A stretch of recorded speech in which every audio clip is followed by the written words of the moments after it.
तो हम देखते हैं थोड़े से एलिमेंट। फर्स्ट एलिमेंट जो कि हाइड्रोजन, इसमें सिर्फ एक ही इलेक्ट्रॉन होता है क्योंकि इसका एटॉमिक नंबर 1 है। तो एक ही इलेक्ट्रॉन को हम इलेक्ट्रॉनिक कॉन्फ़िगरेशन कैसे लिखना है, तो first electron according to aufbau principle first orbital आएंगे तो 1s 2s 2p 3s 3p, ऐसा हमने कहा था कि ऑर्डर रहेगा। तो फर्स्ट सबसे छोटा इलेक्ट्रॉन ऑर्बिटल है वो है लोएस्ट एनर्जी ऑर्बिटल, वो 1s ऑर्बिटल है। तो पहले 1s ऑर्बिटल में एक इलेक्ट्रॉन फिल होगा, 1s ऑर्बिटल में एक इलेक्ट्रॉन फिल होगा। इस तरह हम बता सकते हैं कि 1s में एक फिल होगा। अगर आप बात करते हैं हीलियम की, तो सेकंड एलिमेंट है, उसमें सिर्फ 2 ही इलेक्ट्रॉन है। तो इस दोनों इलेक्ट्रॉन को कैसा फिल करें, हर बार यहीं से आना है, पहले से आखिरी तक चाहते हैं। तो फर्स्ट 2 इलेक्ट्रॉन खुले हैं तो उसको हमको ऐड करना है। तो 1s में 2 इलेक्ट्रॉन आने के चांस है क्योंकि एक orbital according to Pauli exclusion principle एक ऑर्बिटल में दोनों इलेक्ट्रॉन को अकोमोडेट करने का चांस है और दोनों अपोजिट रखना है। तो 1s 2 कर सकते हैं क्योंकि s ऑर्बिटल में दोनों इलेक्ट्रॉन को चांस है।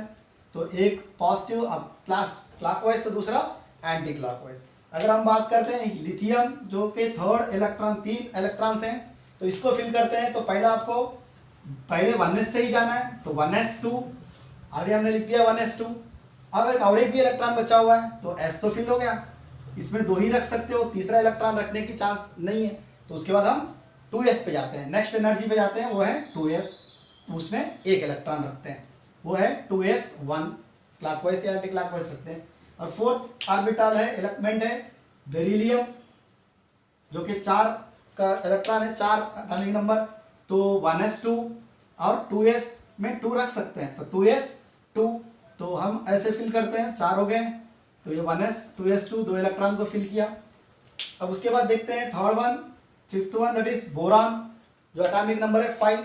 तो हम यहाँ से आते हैं, पहले 1s तो 5 है तो 2 फिल कर सकते हो, 2s तो 2 में, इसमें भी 2 चांस है, फिर भी 4 हुए तो और एक बचा हुआ है। तो और एक को कहाँ रखें, तो 1s 2s के बाद है 2p। 2s में s में 2 से ज़्यादा नहीं होते हैं, तो फिर हम जाते हैं 2p में। 2p में फिर 2p में किस में रखें, 2px 2py 2pz। तो इसमें यहाँ तो कोई फर्क नहीं पड़ता, इसमें कॉमन लिखते हैं हम 2p1। बट यहाँ पे जब हम फिल करते हैं तो 2s 1s 2 2s 2 फिल करते हैं, उसके बाद 1s 2 2s 2 हो गया। उसके बाद हम फिल करने के लिए p में 3 ब्लॉक हैं तो यहाँ पे एक इलेक्ट्रॉन फिल करते हैं, एक। उसके बाद हम जाते हैं कार्बन जो कि 6 है।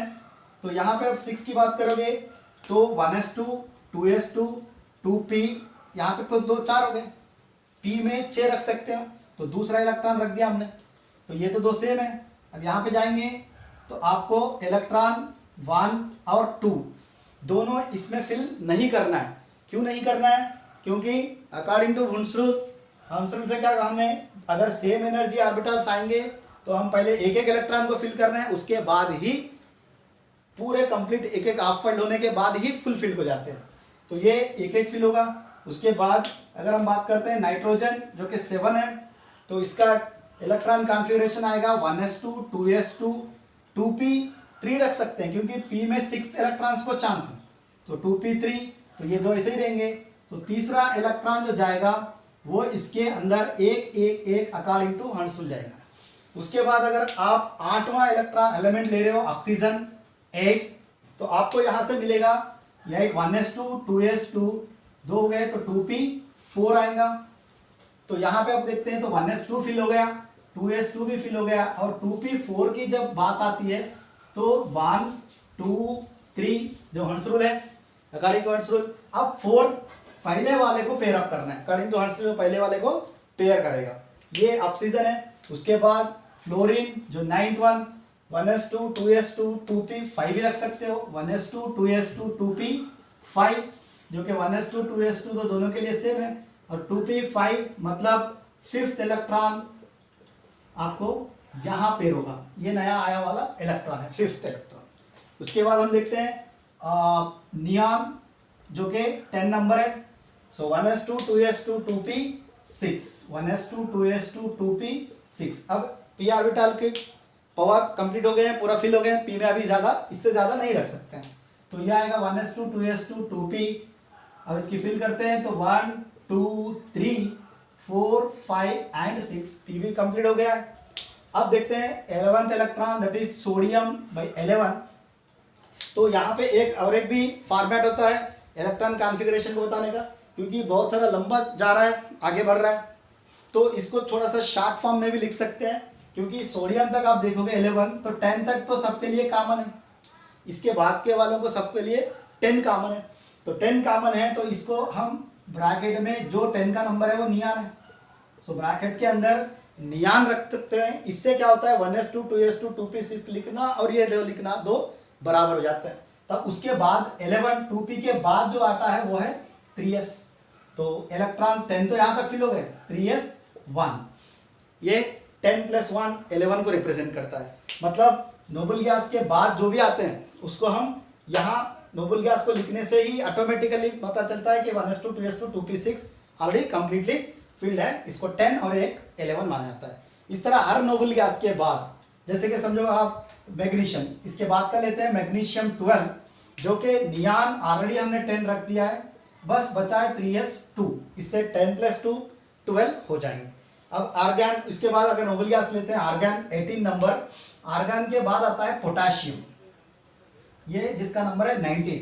इससे पहले आपको आर्गन आता है जिसका वो एक नोबल गैस है और उसका नंबर 18 है।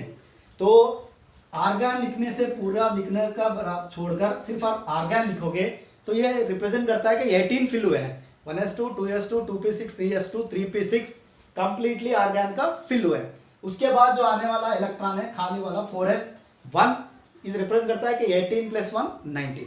इस तरह नोबल गैसेस को बताकर भी, पूरा कंप्लीट ना लिखकर नोबल गैस को बताकर भी हम इलेक्ट्रॉन कॉन्फ़िगरेशन कभी कभी शॉर्ट फॉर्म में रिप्रेजेंट करते हैं। यह है थोड़े से एलिमेंट्स के, हमने फॉर एग्जांपल थोड़े एलिमेंट्स लिया जिसमें हम एक एक इलेक्ट्रॉन, सब में इलेक्ट्रॉन कॉन्फ़िगरेशन फिल किया है।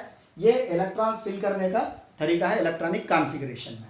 इसी कॉन्फ़िगरेशन के अकॉर्डिंग ही एटॉमिक इलेक्ट्रॉनिक कॉन्फ़िगरेशन के अकॉर्डिंग, एटॉमिक नंबर के अकॉर्डिंग ही मॉडर्न पीरियोडिक टेबल में सभी एलिमेंट्स को अपने अपने physical and chemical properties as well as उसके इलेक्ट्रॉनिक कॉन्फ़िगरेशन के बेस पे ही मॉडर्न पीरियोडिक टेबल बनाया गया। मतलब पहले आपको पूरा स्ट्रक्चर्स, एटम्स सभी इन्वेंट किए गए, उसका पूरा डिटेल्स होने के बाद पीरियोडिक टेबल में इन सबको एक उसके एटॉमिक नंबर्स के अकॉर्डिंग और इलेक्ट्रॉनिक कॉन्फ़िगरेशन के अंदर फिजिकल एंड केमिकल प्रॉपर्टीज को चेक करते हुए एक मॉडर्न पीरियोडिक टेबल जनरेट किया गया। तो ये हुआ पूरा एटॉमिक स्ट्रक्चर लेसन का पूरा कंप्लीट पोर्शन, जिसमें हम हर टॉपिक को ने डिस्कस किया क्लियरली। तो मैं आपसे अपेक्षा करता हूँ कि इन वीडियोस को आप क्लियरली देखेंगे, समझेंगे, उसके बाद उसके प्रॉब्लम्स को सॉल्व करेंगे। और अगला टॉपिक जो होगा उस पर हम फिर से लेक्चर्स बनाएंगे। आप थरोली इसको देखना, समझना, उसके बाद ही आप क्वेश्चन सॉल्व करोगे तो आप आसान से सॉल्व कर सकते हो।